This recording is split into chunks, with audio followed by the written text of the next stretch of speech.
Hi guys.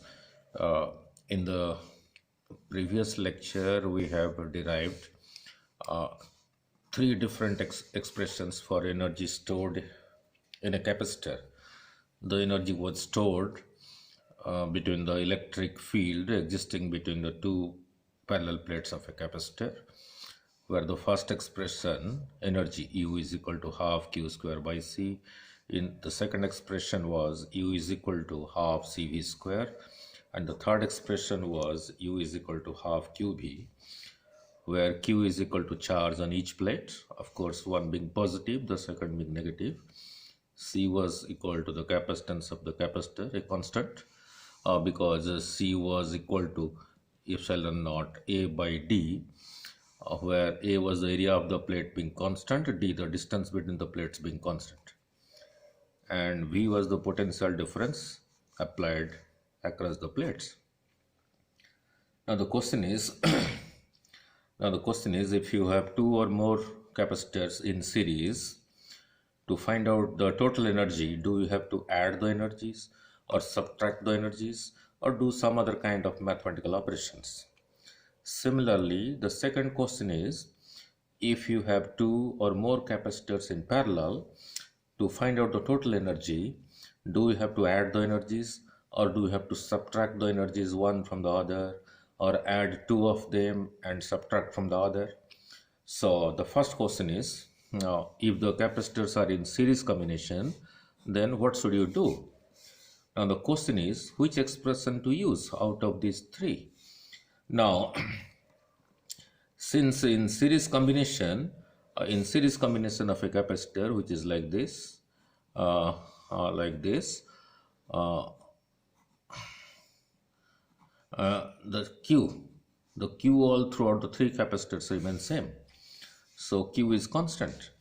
So let C effective is the effective capacitance in series, and U is equal to the total energy. Now which of these two expressions you have to use? Since Q is constant, so therefore I use the first one, half Q square over C. Half Q square over C. So in place of C I write C effective. I take so this can be rearranged as Q square by 2 into half C effective. And since in series combination your C effective was like this, so I substitute by 1 by C1 plus 1 by C2 plus 1 by C3. I multiply with individual terms, I get this plus this and so on. And if you compare this with the first expression, and here is C1, therefore this is the energy of the first capacitor, and since here it is C2, this is the energy of the second capacitor, since here it is C3, this is the energy of the third capacitor. So the total energy is equal to the sum of the individual energies, just add it. Now coming back to, if the capacitors are in a combination of parallel combination, capacitors are arranged in some parallel combination, then out of these three expressions, which expression you have to use? In parallel combination, we had seen, suppose this is one capacitor, this is another, you may have another also, and so on. Since both were connected across a potential difference V here, so V about the first capacitor, the potential difference is V. Around the second capacitor, it is also V. Around the third is also V. Since V is equal to constant, so I am using the second expression, half CV square. So U is the total energy, half C effective V square, and C effective in parallel combination was like this. So I multiply half throughout and V square throughout, so I get half C1 V square, half C2 V square, half C3 V square, so on.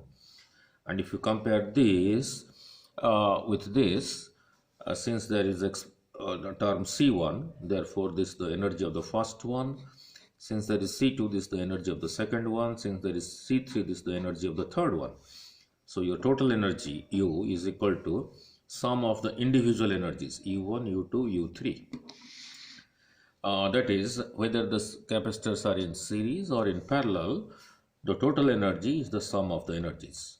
So, be it in series or in parallel, the total energy is the sum of the individual energies in case of capacitors. Thank you.